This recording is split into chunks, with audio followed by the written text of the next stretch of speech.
Okay, good morning to this early hour in the morning. Welcome to the panel on the role of and power of DPAs between CJEU and GDPR. The reason why we used all these abbreviations is once we knew that we were going to be early in the morning, we thought we'd get you going by having to repeat this title with all the abbreviations. But no, that's just a joke. We will get ready to talk about data protection authorities between what the court has been doing in the past couple of months and years and what is coming ahead of us, the GDPR, which we have talked about a lot yesterday. I'm very happy to see so many of you, irrespective of the fact that we are in the early morning and in the dark room, but I hope that you can see us better than we can see you. For us, you're kind of in a haze, but that shouldn't hinder us to talk about this topic. I'm not going to go into any details of the topic because I have my moderator to do that.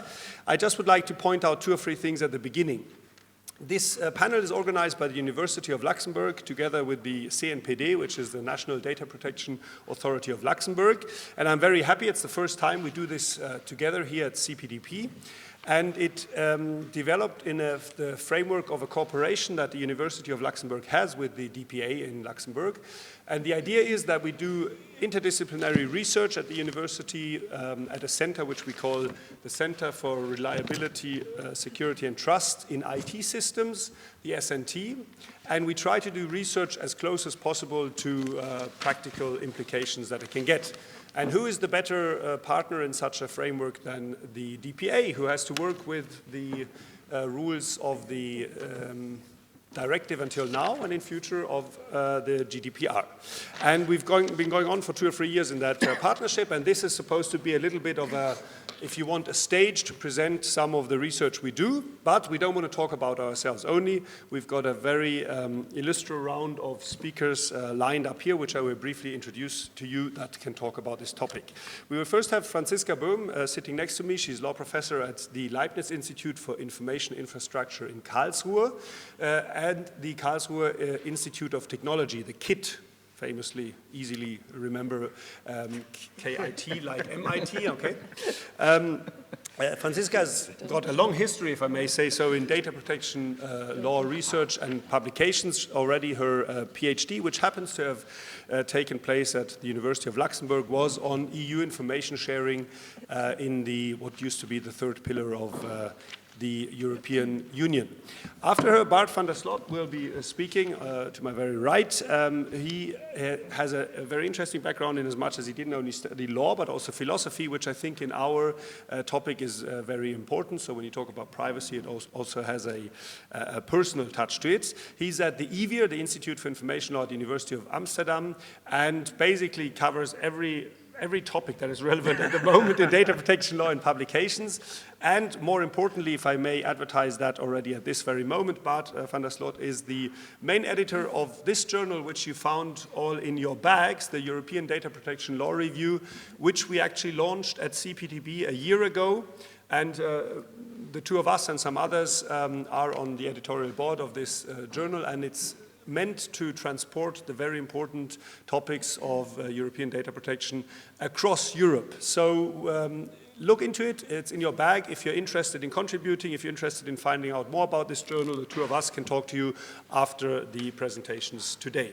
Hielke Hijmans has been around since a while as well on data protection issues.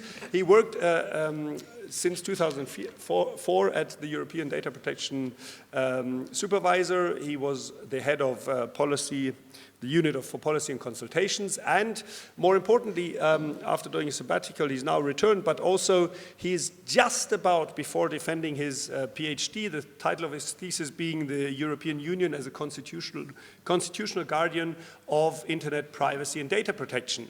And actually, if you are interested in what he talks about today, I can only invite you to get into the train next week on Friday. It is on Friday, because he will defend his thesis publicly next Friday in Amsterdam. And I'm personally very much looking forward to read the output, which will come later. The round will be completed by Giurgiu Weiland. Giurgiu Weiland is basically the other side of the partnership. He's from the CNPD, the Luxembourg Data Protection Authority.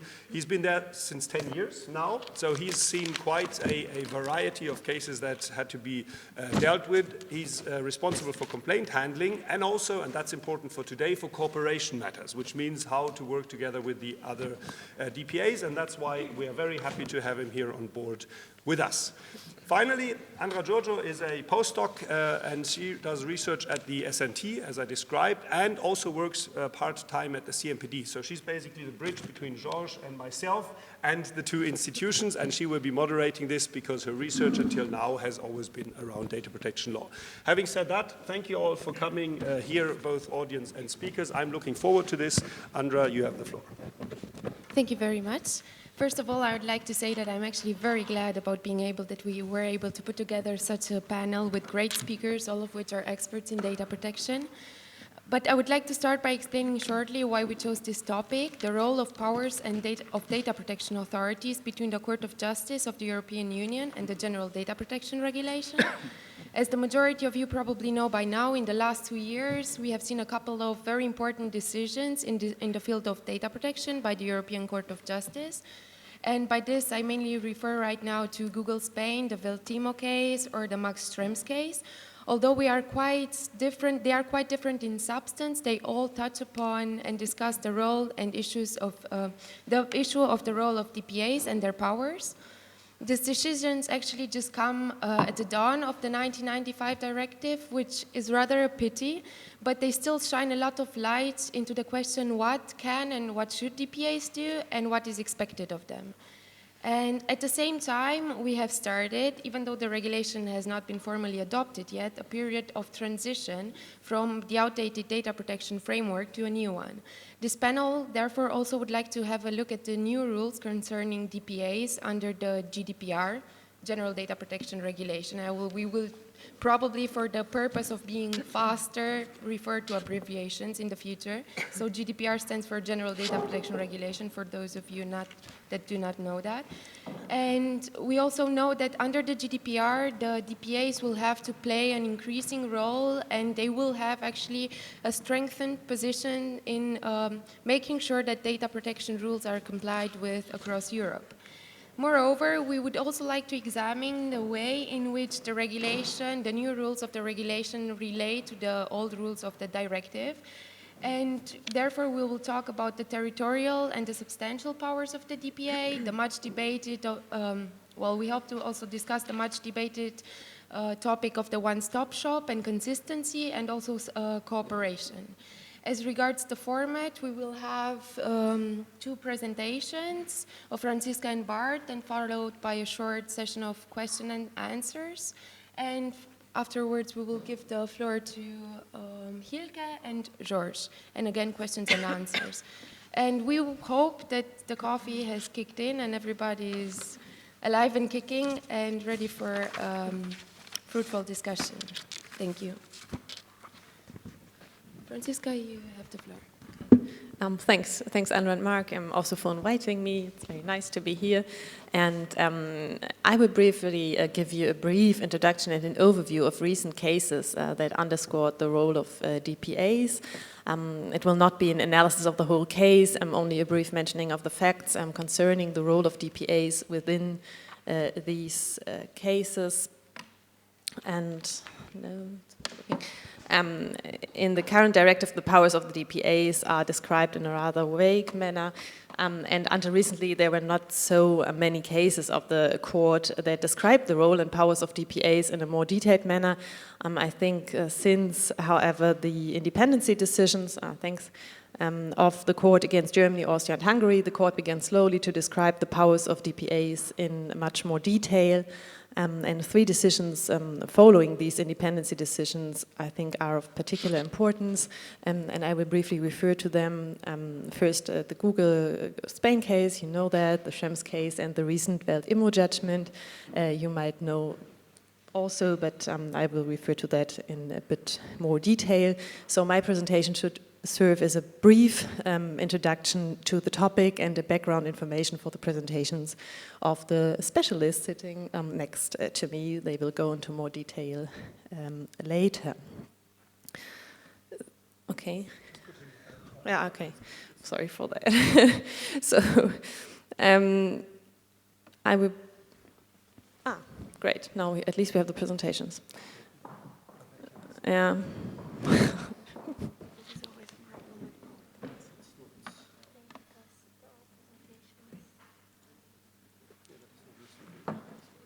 Sorry for that, but soon we will have a presentation.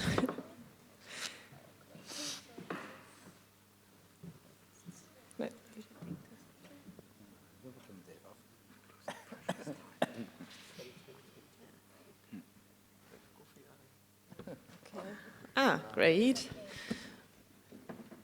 So again, these are the cases about which I wanted to talk to you. So the Google Spain case, the Schrems case, and the Weltimmo case, and only about the details concerning the DPAs within the cases. So as you all know, according to the Google Spain case, the court recognized that search engine operators process personal data and qualify as data controllers within the meaning of the directive, and the court applied a quite wide application of the EU law, a wide scope of application.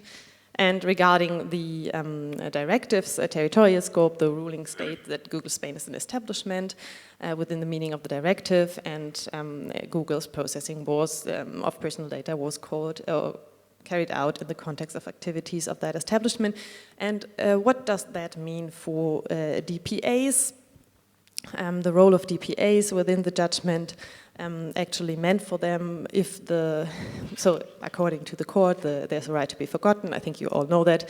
And DPAs have the obligation to check actually whether if the request of the person for the right to be forgotten is refused, they have to check whether the refusal of the search engine is in compliance with data protection law or not. So they have to handle such complaints as normal complaints of DPAs.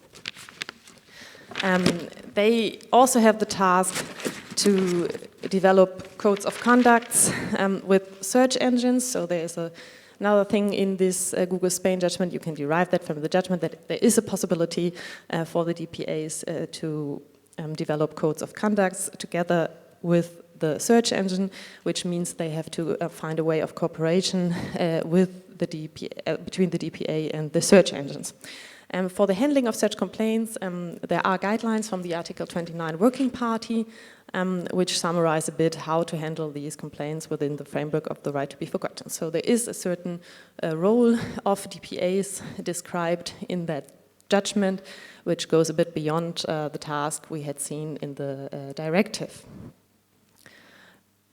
In the Schrems case, you know also that the court declared the Commission's decision invalid and decided that DPAs have also a certain role to play within this judgment. The background actually was that the Irish DPA refused a bit to investigate because they said we have that Commission decision and we can't investigate because there is a decision of the Commission which tells us we have to agree to the transfer and we can't interrupt the transfer. So the Irish DPA only partially investigated the claim of Mr. Schrems and refused to interrupt the transfer. So the court decided that the existence of the Commission decision cannot eliminate or even reduce the powers of a DPA. DPAs have to examine with complete independence, independently from the Commission decision whether the date of transfer to the third country complies with the requirements of the directive. And the final decision over the Commission decision lies with the court, but still the DPA can investigate, and I think the DPA even has the duty to investigate a complaint, and that is very important because in the Schrems case the DPA said, oh, we don't really have the time or maybe not the personal resources, but the court decided to even have the duty to investigate if someone claims to be violated in its data protection rights.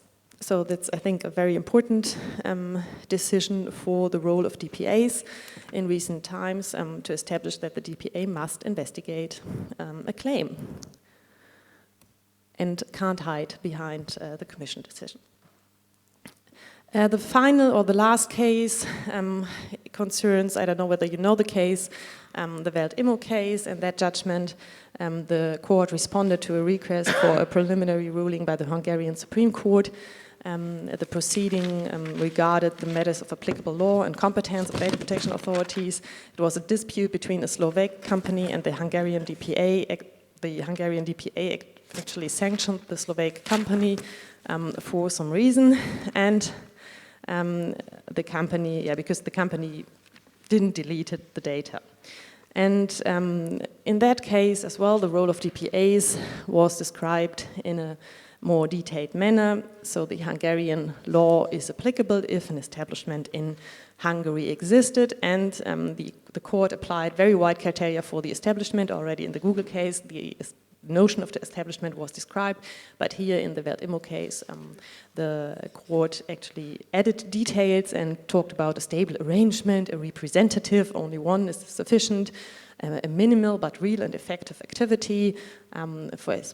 For instance, if the website is directed to the national state, so to the Hungarian people in Hungarian language, directed at that member state, it means that there is an establishment, even if it's just a minimal establishment, and even if there's just one representative. So a very wide application of the territorial scope regarding the investigations, but regarding the sanctions, the court also made clear that sanctions of DPAs apply only within the territory, so regarding the sanctioning, the DPAs are limited to its own territory, but they have a duty to cooperate with other DPAs in that case, because you have, of course, Slovakia, which is concerned, and the Hungarian DPA. So the court also referred to this duty to cooperate with other DPAs, which is a bit more specialized in the new general data protection regulation. So from all these cases, I think you can derive that the court really went into details regarding the task of DPAs and specified what was written in the directive, in the still applicable directive, which is rather vague, and the court made a wide application of establishments. So DPAs are responsible if you even have one representative in the member state. They have to investigate independently, even from Commission decisions. They have a duty to investigate, and they have a duty to enforce their sanctions, even if they have to cooperate with other DPAs in other member states. So I think these cases are remarkable regarding the tasks of DPAs and the role of DPAs. There's a little thing maybe for DPAs. They need to comply with these tasks, and they need to have the personal resources to do that, which is not always, let's say it's a bit difficult, but maybe George can go into details about these personal resources thing. So that's just the background for the discussion. You know the recent cases and the role of DPAs in these cases. Thanks a lot. Well, thank you very much, Franziska. Before any comments, I would actually like to ask you a question. And because you just spoke about Weltimmo, it was the last case you mentioned, I would like to ask you, how do you think Weltimmo would have been decided under the new General Data Protection Regulation with a view to the scope of application of EU data protection rules and also as regards the cooperation of DPAs? Yeah, I think now the rules in the GDPR are a bit more specialized and a bit more detailed, so it means that there is a mechanism for these kind of corporations. We have a one-stop shop, so both authorities would be competent and they have to deal with this case, they have to cooperate. If they don't agree on that case, there is that consistency mechanism that applies, and they had to solve the case, or would have to solve the case within this consistency mechanism. Okay, thank you very much. Are there questions from the panel, perhaps, for Franziska? If not, I would... No. Otherwise, I would open the floor to the audience, and please wave in case I don't see you. We are here a bit blinded by the light. Bart? Sorry, there was a question, sorry. No, but I just thought I would do a presentation and then the question. Okay, we will do that then like this. Okay. But I did have a comment, actually, before going over to Bart. Well, in the Weltimmo case, one of the interesting aspects is that the court also thought about and decided on applicability of law and competence of DPAs, and it noted that where there is a gap between applicable law and competence of DPAs, a DPA cannot exercise the full range of its powers. Contrary to the provisions of the 1995 directive, which states that the DPA is competent to exercise all of its powers on its territory. But in case of such a gap, a DPA will not be able to impose its sanctioning powers. And also very interesting in terms of cooperation under Google Spain was what happened after the judgment. Because there were many requests for delisting, and then search engines and DPAs equally faced the problem of deciding on finding common criteria on how to decide on this request. So they actually had to sit together, cooperate, and then develop under the Article 29 Working Party these guidelines for the implementation of the decision. But talking about substantial and territorial powers of DPAs, I would like to give the floor to Bart, who will tell you a bit more about that.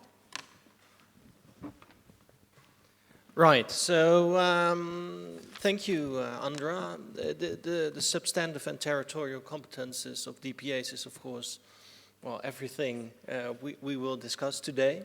So I will keep it brief and just point out a few developments which I think are important.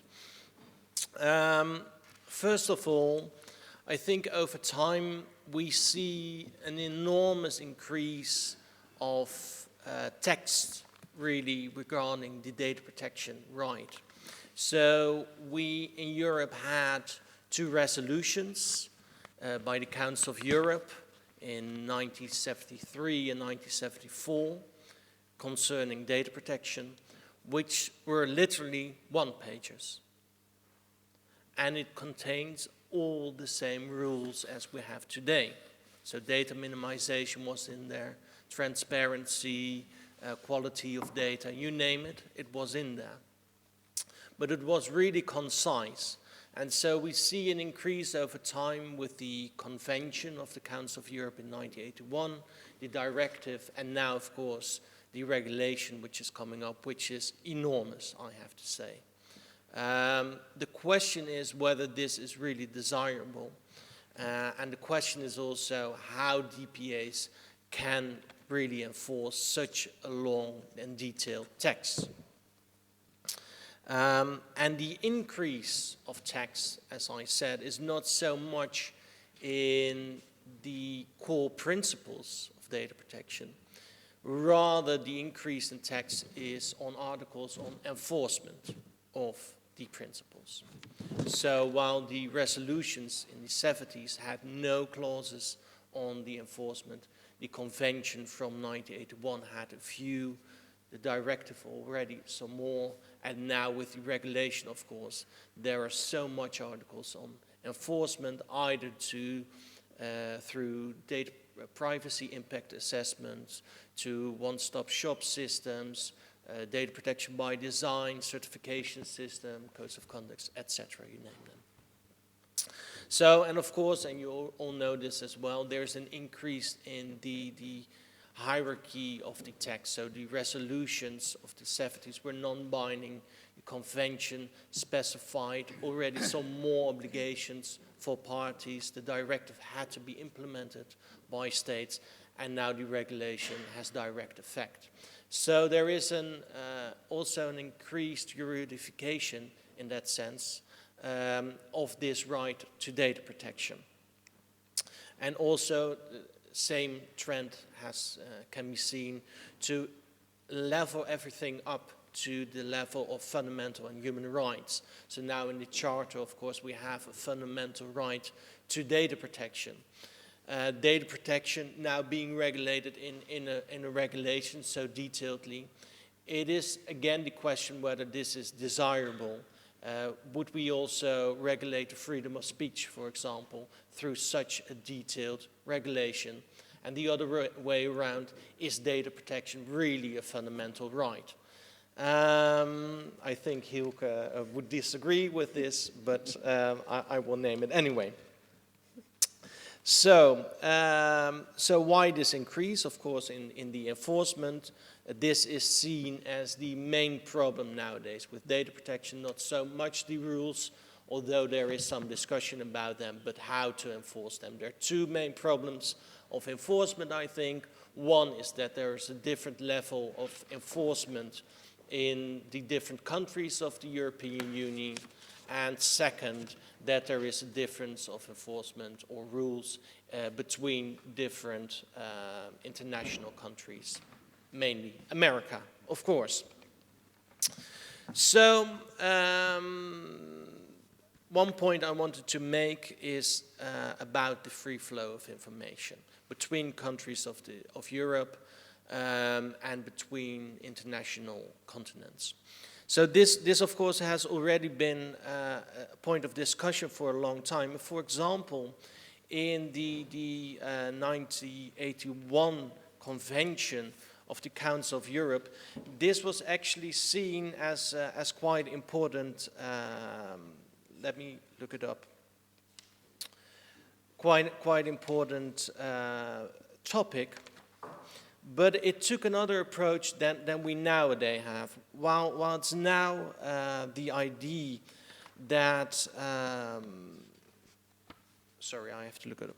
So it's stressed in the explanatory memorandum to the convention. In practice, protection of persons grow weaker when geographic area is widened. Concern has been expressed that data users might seek, so data users is data controllers nowadays, might seek to avoid data protection controls by moving their operations in whole or in part to data havens. So it recognized this fear, yet it stressed, however, it specified that states want to limit this free flow, and then it said, however, such controls may interfere with the free flow of information, which is in principle a fundamental importance for individuals as well as for nations. So the convention explicitly prohibits this. A party shall not, for the sole purpose of the protection of privacy, prohibit or subject to special authorization trans-border flows of personal data going to the territory of another party.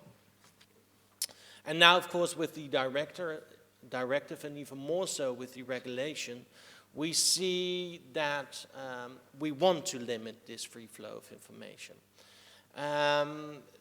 So here again we are faced with the dual phase of data protection. On the one hand, it's seen as, by some, even a fundamental right, or at least a right of citizens. On the other hand, of course, it is an economic value we want to protect, namely the free flow of information.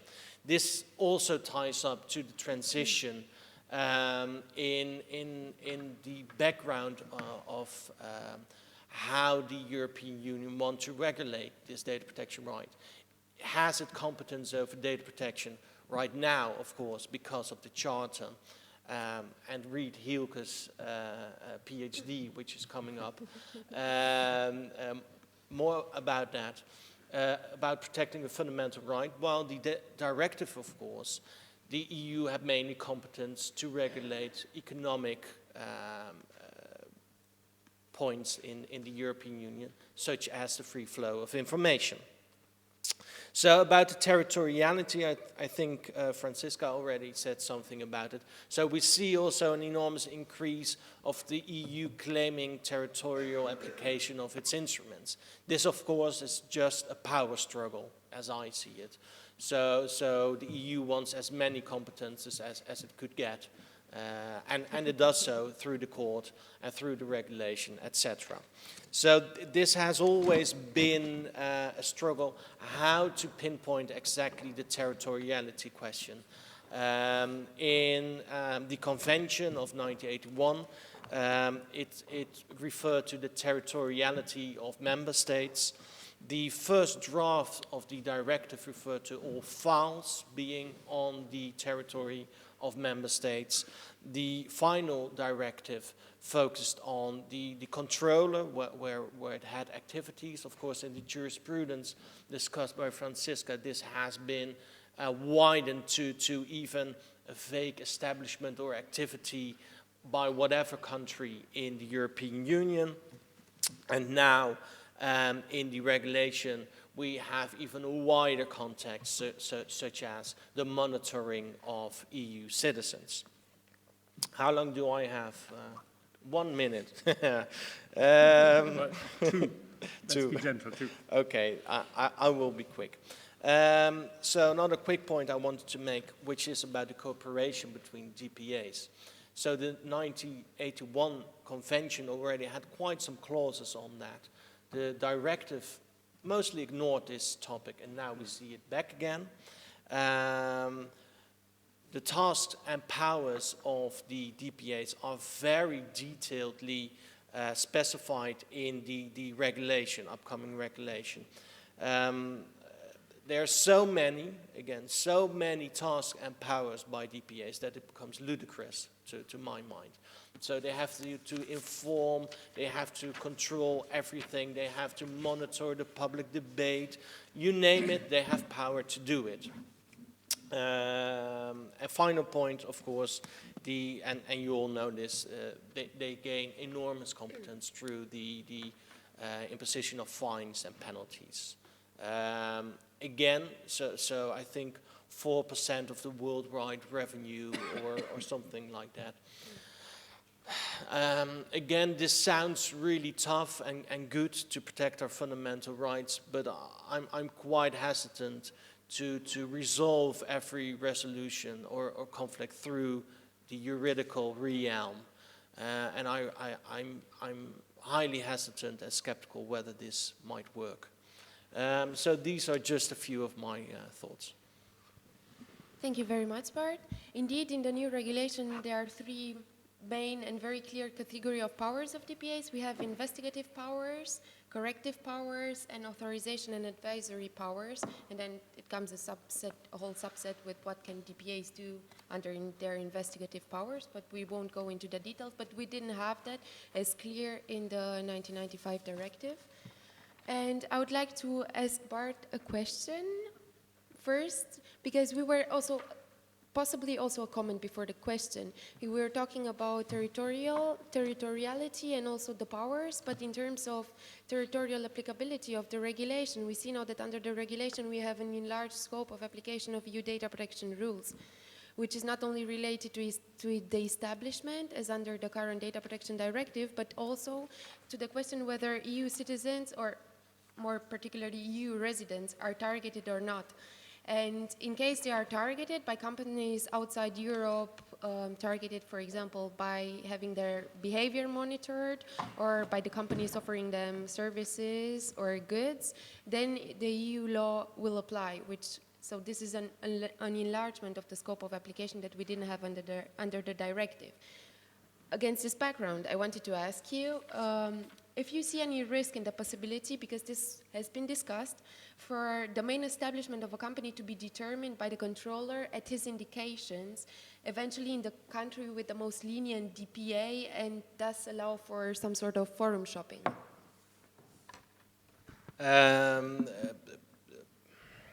No, I don't think so, but this ties up also to the one-stop shop mechanism, etc. So what I'm worried about is actually, so I think almost every company, internet company in the world would fall under this regulation, which is so nonsensical. It's really ludicrous. Because you can say that and it sounds really nice, but you give the data subjects and citizens in Europe a fake ID of their rights being really strong, while the actual enforcement of companies in Taiwan or whatever, who offer services or place a cookie even on my computer, then already they're monitoring my behavior. So how are we going to enforce the regulation in a company in Ghana or in what have you? So this is my main worry, to be honest. Of course. Okay, thank you very much. I would like to now actually open the floor for questions, and we will take maximum 2 questions from the audience because we still want to allow enough time for our speakers. And please keep the questions short and concise, and also please keep the answers short and concise. Yes. Hi, thank you very much. I'm Thomas Tsiropoulos from the European Free Trade Association, Secretariat here in Brussels.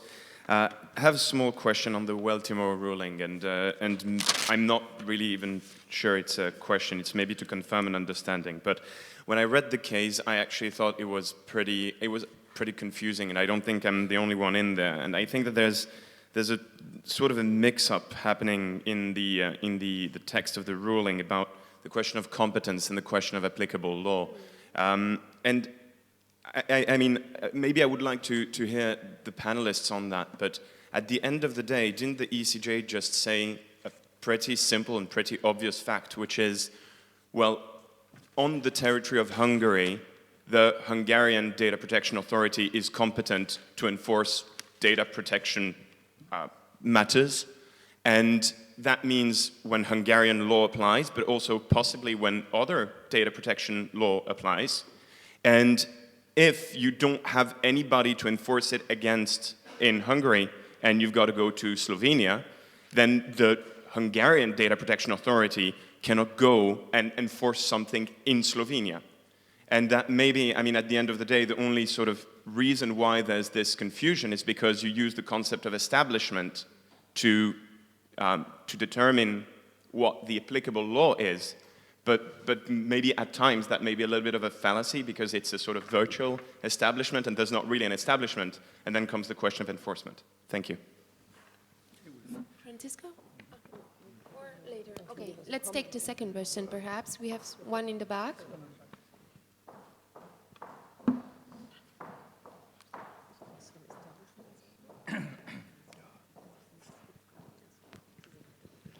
Philipp Schütz from the Fraunhofer Institute for Systems and Innovation Research.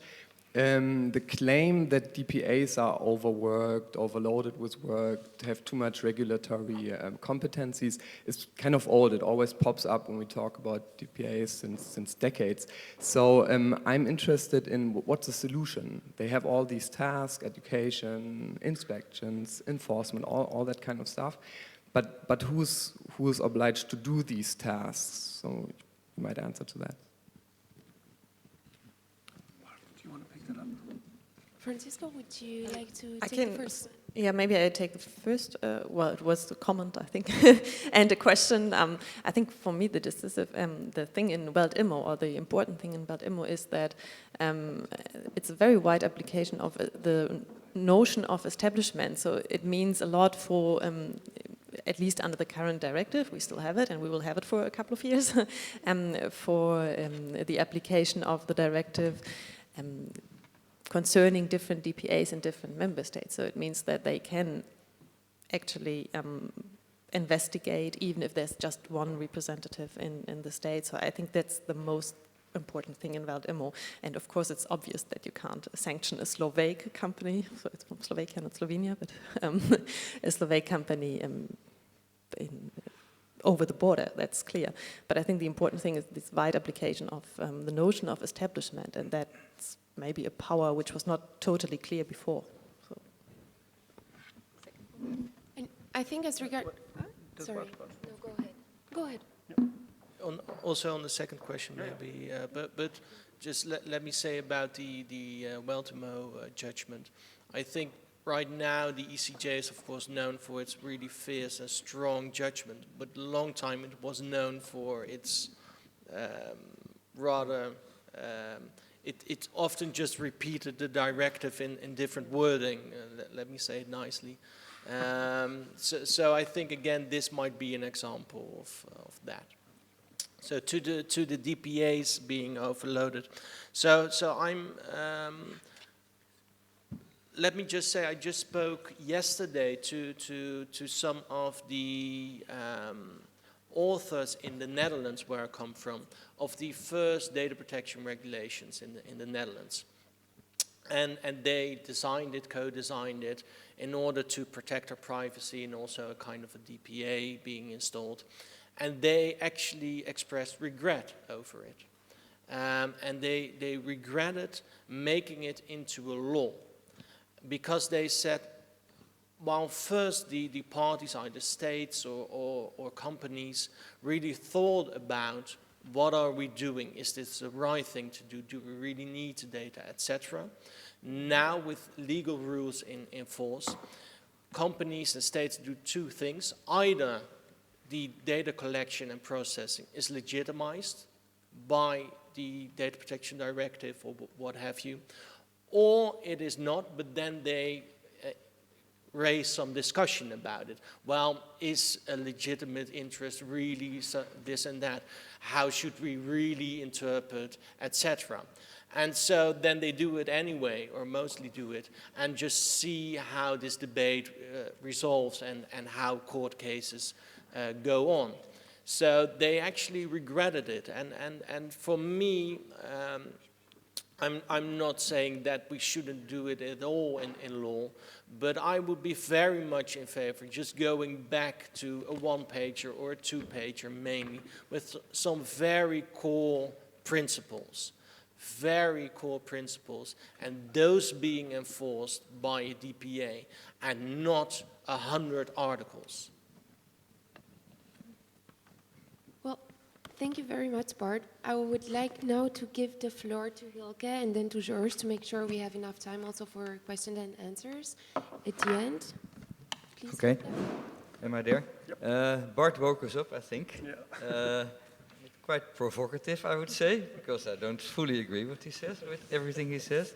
There's a few things I wanted to react on, but I do it during my presentation. That's, in my view, data protection is a fundamental right. One, there's no doubt about that. Second, it's not about a power struggle, but the European Union has a role to play here. It has a strong role to play here because we talk about worldwide companies that have to be covered by a regulation, and it doesn't make sense if every member state individually decides what is privacy data protection, how to protect it. That doesn't work. So, in my view, there are some points to disagree with Bart, clearly. That's my start. I had three things in mind which I wanted to say. First, my first message is that the new enforcement rules in the GDPR, the way they will work is really decisive of the whole success of the GDPR. For me, it's the proof of the pudding is the enforcement rules in the GDPR, because I will explain that. The second point is that the GDPR changes the DPAs from predominantly national authorities to part of a European system. The emphasis of their work will change from really national authorities with a little bit of Europe in it to a much more European influence on their work, on their day-to-day functioning, also through the large number of detailed provisions on how they should act and how they should cooperate. The third point I wanted to make is about prioritization, how DPAs can be selective and what their main task is. And that's also a bit a response on one of the questions raised. How can they do all the work? Well, I have some ideas about it. let me start with my first point. The GDPR really changes a lot in terms of DPAs and enforcement cooperation. With the one-stop shop, the European Data Protection Board, the GDPR puts in place a layered system of enforcement. The main enforcement will be with the national authorities, but it is a layered system which altogether must ensure appropriate protection in a layered way, in a well-fit way. This must lead, and I think that's the main added value of the GDPR, to one decision in international cases. That in a situation where we no longer are confronted with different decisions on the same issue. The Facebook privacy policies, for instance, is a topic which leads at this moment and already for some time to completely different approaches in different member states. And I think that doesn't work very well. It also avoids forum shopping. It avoids that countries, that big internet companies, for tax reasons, but also for privacy reasons, data protection reasons, put their main establishment in a certain member state. So that can help against forum shopping, where main establishment of big companies is in a member state where there's a perceived weak level of enforcement. Strong enforcement also requires judicial redress, a good judicial redress mechanism, and that can also be the advantage of this new regulation, where it's clear that the European Court of Justice will play an even bigger role, I think, also in enforcement. That's the first point. This has to be a success, and the success is how this whole system, this layered system, with a one-stop shop, with a lead authority, will function in practice. And I think that's a challenge for policymakers and also for DPAs to ensure that it will work. The second point I would like to make is that the emphasis of the DPA work changes. It becomes more Europe, and I think it should become more Europe. I wrote a book about that, which I will defend as a doctorate thesis next week, but it should be more Europe, because this is an issue which is Europe-wide. Internet cannot be regulated at a national level, and it's good that the European Union takes this subject on board and protects what I think are fundamental rights. Contrary to the vision of Bart van der Sloot, our European Charter of Fundamental Rights of the European Union recognizes the right to data protection. Another issue is whether or not the right to data protection and the right to privacy under the Charter are completely different issues. I will argue that that's not the case, but I don't have time for it to make that argument much clearer. But I think it's closely connected. Maybe it's the same package, basically. But there are fundamental rights, and there also should remain fundamental rights, because what we see happening on internet requires, I think, that people have some protection, because they have no overview anymore of what is processed about them. There's no view, it's very difficult to, without any legal protection, to protect themselves. So, EU law, that was my point. DPAs, and that's my statement, become authorities, no longer real national authorities, but authorities that are placed in between the national and the EU level. EU law decides a lot what the DPAs must do. EU law, there's a long catalog of powers and duties of DPAs set down on EU law, and there's also the cooperation mechanism. I already said it. That leads to some issues, and that's not so easy, because they remain national authorities. They remain authorities which are covered for a lot of their part by national administrative law. So there are two different sets of legal rules which a DPA has to comply with, and that could be very difficult in practice, because in many countries, many EU member states, national administrative law precisely says what an administration should do and cannot do, and this is then overruled by what now the regulation does. So there's an interplay between these two levels. The third point I want to make, and I think I don't have much time, is the role of the DPAs. How can they, what is their main function? And that relates to the selectiveness, prioritization, how you call it. The question to be answered is whether or not the main role of a DPA is contributing to a high level of privacy, data protection in our European societies, or that it is an administrative body that protects an individual. Is it, let's say, in other words, a privacy advocate? Is that the main role of the DPA, or is the main role to be giving judicial administrative review, an individual remedy?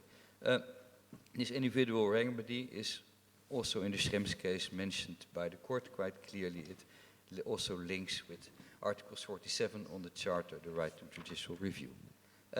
There's a very interesting case. There was at the Court of Justice, unfortunately that's withdrawn. That was a Dutch case, Ries and Willems, where the court was really asked to say whether or not there is an obligation to investigate by DPA. In terms of the obligation to investigate, I must say this time I honestly disagree with my other neighbor. I think there is no obligation to really investigate complaints. They have to hear complaints, but you cannot ask from a DPA to investigate in depth every complaint which is there. How that might work is that, and that's what was argued in this Ries and Willems case, but unfortunately will not be put forward, is the idea that the remedy before DPA is part of a whole system of judicial review, of a whole system of remedies under the rule of law. And if a DPA decides not to take or not to investigate on a complaint, the individual can go to court. And that's the way the individual has his right defended. This is a bit of a pragmatic way of dealing with issues, but if the DPA had to investigate really every complaint coming to it, it would not be capable to effectively protect. That's a statement I would like to elaborate a little bit, not too much. This case which I mentioned, this Ries and Willems case, was about a case where an individual was seriously harmed by a certain data protection operation. Yeah.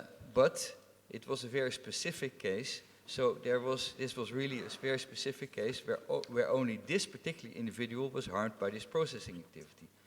Society as such would not be helped very much if the DPA would have investigated this complaint and put a lot of its effort, a part of its resources in investigating this complaint. The court was asked, and I hope this issue will be further elaborated, was asked to see whether or not a DPA could say, in this case, we don't do anything, you can go to court, if you think you have your remedy, you can get it before court, but we are not spending our resources for this special case. It's quite tricky because, on the other hand, we talk about the fundamental right. So we must find a balance somewhere. For discussion, I would say. Very good. Well, thank you very much, Hielke. I have to say that at this point, the only thing I can think of is how to get my hands on your PhD to read it. But I won't comment on it or have any questions because I would like to give the floor to our last speaker, Giurgiu, to make sure we have enough times for questions afterwards. And Giurgiu, please go ahead about cooperations of DPAs in the EU. Yes, so welcome everyone, and thank you for the opportunity to present today to you a summary insight into cooperation matters between EU DPAs on a more practical level. I really want to show you once how we deal with this in day-to-day basis and really in practical issues we live every day.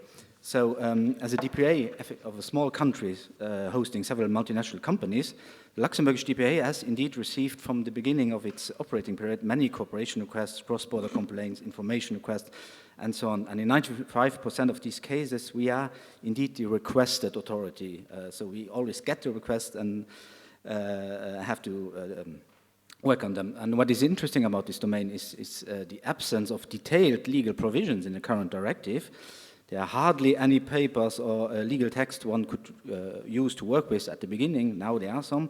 And it is still today a very practical matter based on experience and best practices. So, and now, even 20 years after the introduction of the directive, there are still issues pending with regard to cooperation, and which I want to elaborate, and then after go to the regulation to see if this is going to get better. So, it's okay. So the issues we experience today under the directive, due to the fact, indeed, like I said it before, the Luxembourg is home to many multinational companies. We are the regulator for relatively many data subjects, potential number of which exceeds by far the number of our own local population.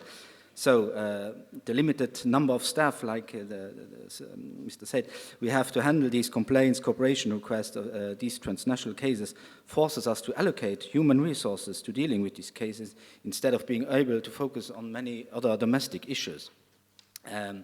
Foreign claimants often invoke their local laws when they lodge a complaint with the CNPD. That is why we experience, when handling these complaints, differences in the citizens' expectations with regard to the application of data protection rules.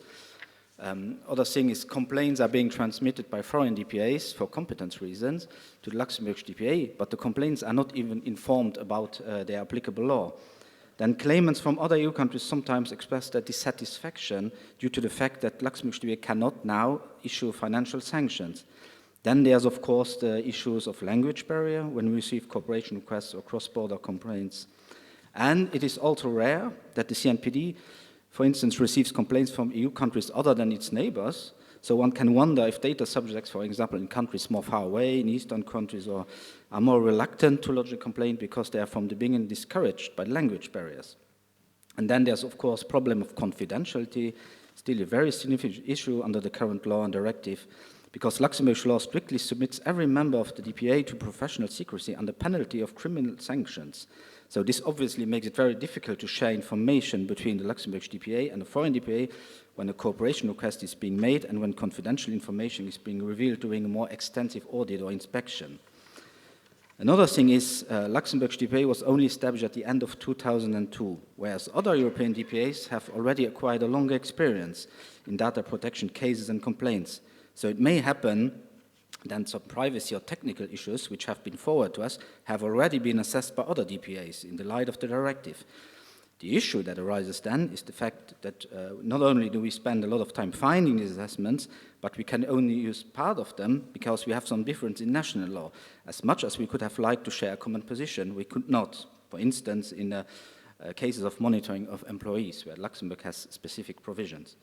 And, of course, the last issue is the immense administrative burden we have resulting from unstructured, unnecessary, and out-of-context complaints and cross-border cases we are receiving. And I'm coming back to this under the regulation.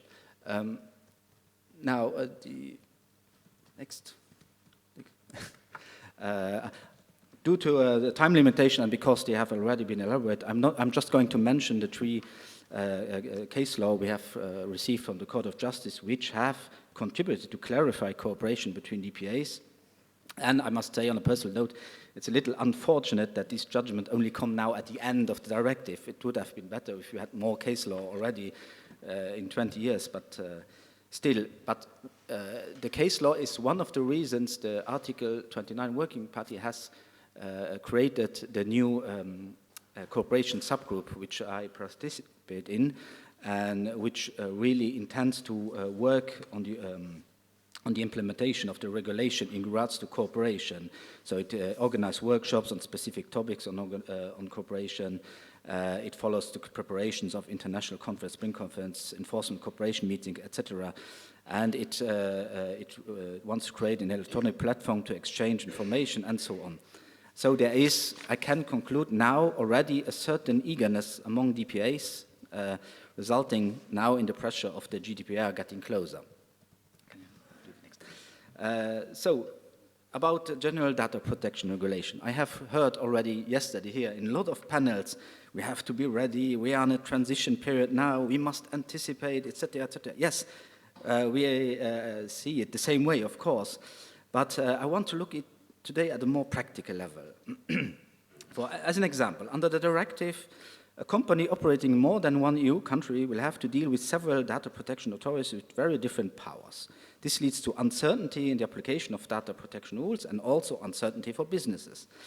I can just mention as an example, years ago, 3-4 years ago, the Google Street View case, there was the actions of a single company affected individuals in several member states in the same way, but the responses from the DPAs were uncoordinated and diverging. There were different sanctions, no sanctions, sanctions, but for the exact same issues. So what does the general regulation now provide for in terms of cooperation? Will it resolve all issues, as mentioned before? Well, the answer to the first question is simple. The regulation will make cooperation a requirement. So, to be more precise, the regulation establishes a new system of supervision for controllers and processors processing personal data in more than one EU member state, based on 2 elements. Firstly, only one DPA, determined by the company's main or only establishment in the Union, is responsible for taking legally binding decisions against that company, so the one-stop shop. Secondly, the regulation provides for mandatory cooperation between DPAs. In practical terms, so the strong points are the regulation will have a strong impact on cooperation between European DPAs, cooperation will increase, cooperation will become routine and part of daily work of DPAs. And to be even more optimistic, increased cooperation will smoothen interactions between DPAs and might create a culture of cooperation which will improve over time. Both the European data subjects as well as businesses will have increased expectations about cooperation and consistency from their interactions with European DPAs. We will have, of course, harmonization of data protection in the EU, but that was the goal from day one on. The regulation's provisions intend to give European DPAs equivalent powers and roles, reducing the diversity of national implementations of data protection law and creating, in reality, a single regime of data protection instead of dealing with 28 different sets of practices. So duplication of effort will be avoided, and finally, joint operations and binding corporate rules which require cooperation will now specifically be provided for by the regulation. But the concerns remaining in a culture of cooperation if a culture of cooperation is wishful thinking, the spirit and attitude towards cooperation might take some time to develop properly. Differences in national practice, culture, strategy, as well as differences in size, resources, and experience are not swept away from one day to another. Additional work will be inevitable, like you said, especially for smaller DPAs. The number of complaints will probably increase since the data subjects will now know that fast results are expected, will now lodge their complaints with their own national supervisory authority, who will then pass them on.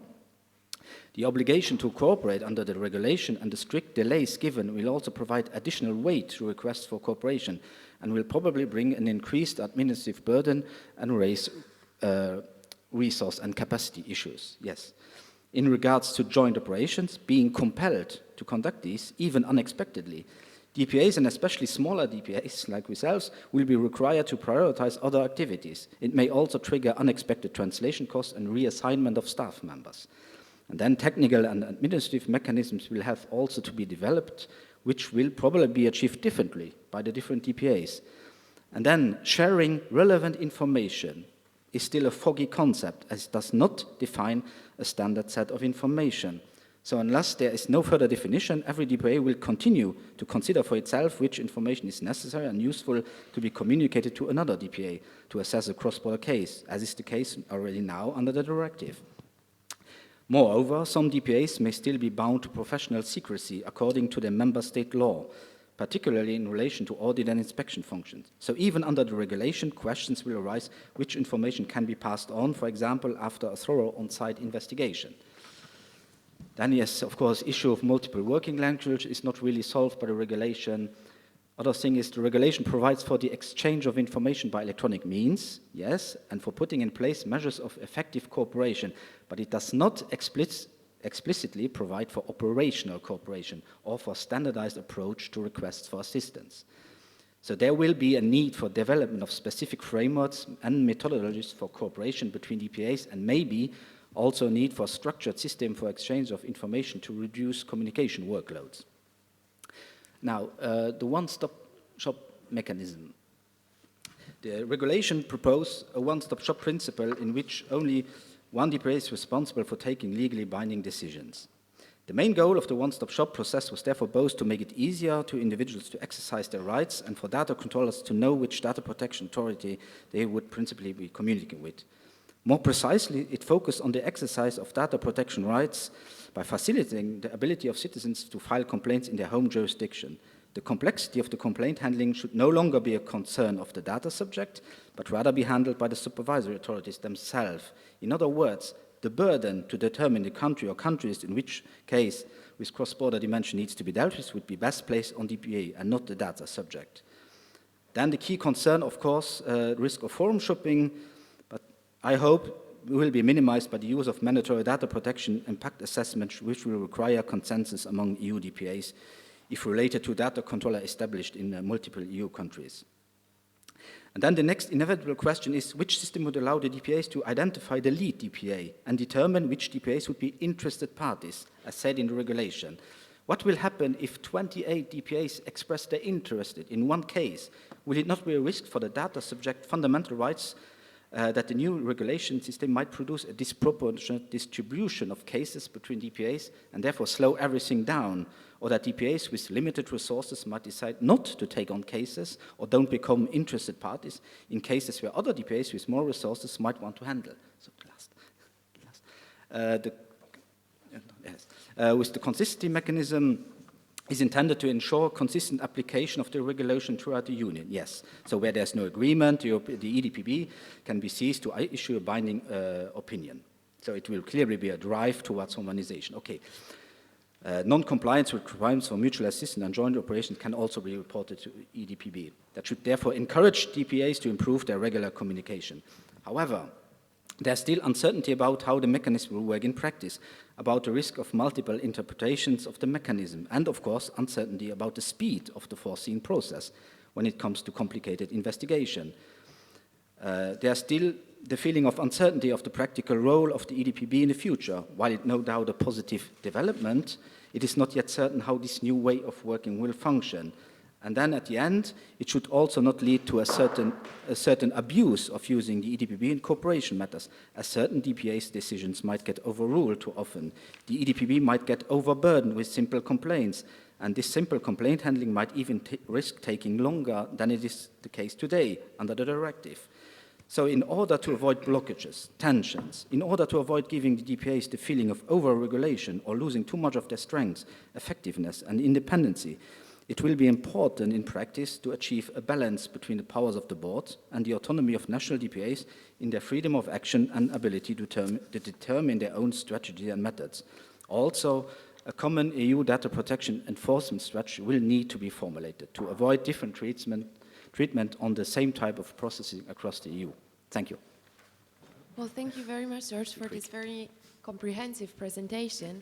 And even though I would have many, many questions, I promise you a lively discussion. So I would like to open up the floor for questions from the audience at this point.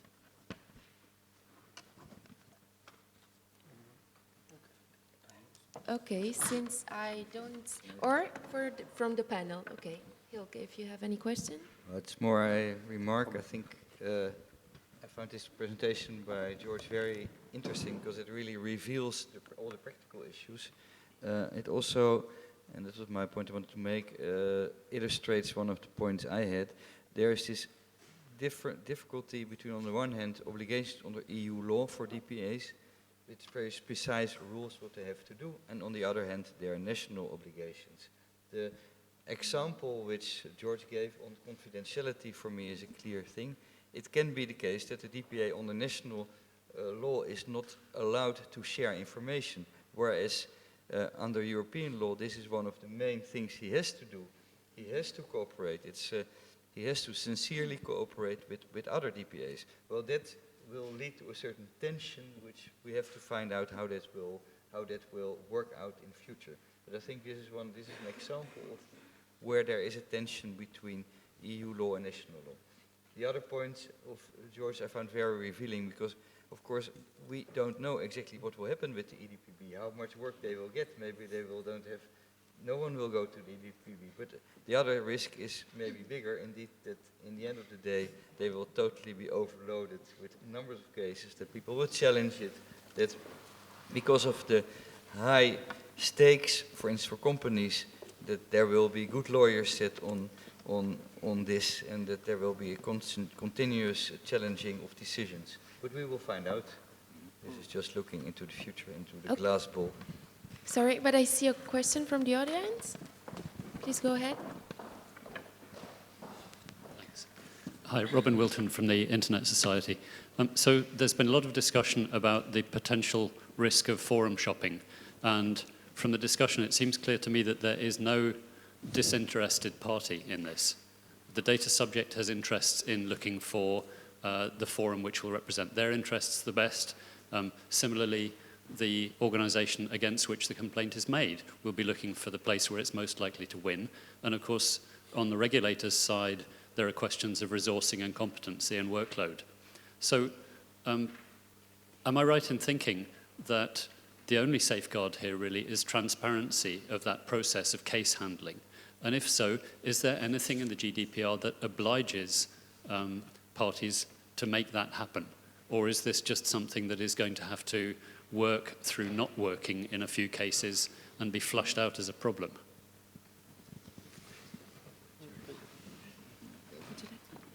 Yes, also, okay. Also, just from the proper experience, I see only when it comes to bigger companies, which really everybody talks about, and I will not name them, but there has to be anyway always the interested parties. So one of the main when the regulation was first drafted, everybody thought about the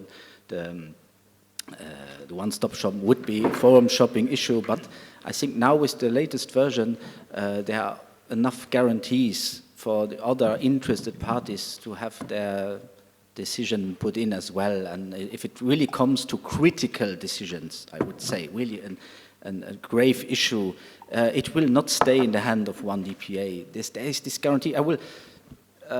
This EDPD will play the role of maybe it's too strong word, a judge now for the DPAs if nothing happens in a critical situation. So the big companies are not secure now to do what they want. So it's Because I think one of the points was that in the process of the negotiation, one of the main topics of discussion was whether the lead DPA should have any exclusivity of powers in terms of taking the ultimate decision. And now with the version that with the common text from December 2015, we can see that this is not really the case, but more or less takes the ultimate, it's a process of common decision or so, but it really relies on the cooperation of the DPAs, because if they do not manage to cooperate and agree, then this is the point where the EDPB comes into play, and who ultimately will have the final word also in very particular circumstances. But I would like to perhaps ask Hielke a question in this context. It has been a lot of, the question of proximity to the data subject has been much discussed. And I was wondering whether you can share your views as to whether under the one-stop shop and consistency, how do you see their compatibility with the right to an effective remedy, especially when the decisions are taken by the EDPB and the data subject's only option against such a decision is to file an action before the Court of Justice of the European Union under Article 263 of the Treaty of the Functioning of the European Union? These are, I think, a number of questions, not just one.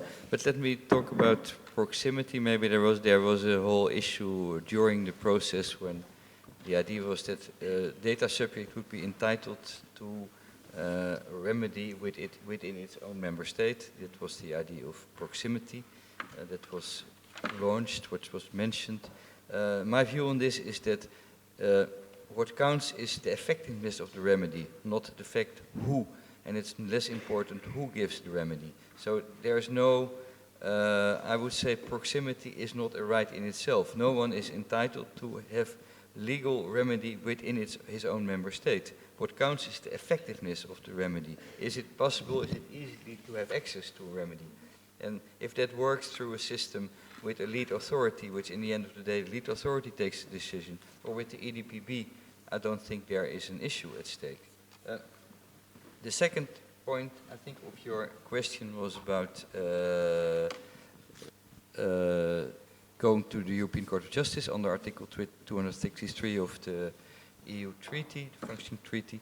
The fact whether or not an individual or a company can challenge a decision directly before the Court of Justice.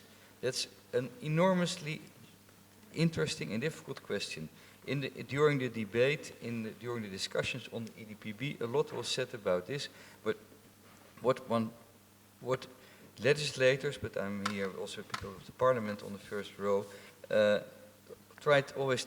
were saying that the decision of the EDPB as such is not challengeable before the Court of Justice. And there I'm not so sure if that's the case. If they take a decision, the decision is then sent to the lead DPA, but it's still, in my view, a decision of the EDPB which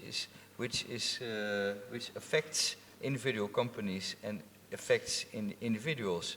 So in my view, even if the GDPR tries to avoid that individuals can directly go to the Court of Justice in Luxembourg because of a position taken by the EDPB, I'm not sure whether that will hold in the long term. But that's my more academic point of view and not necessarily shared by the EDPS.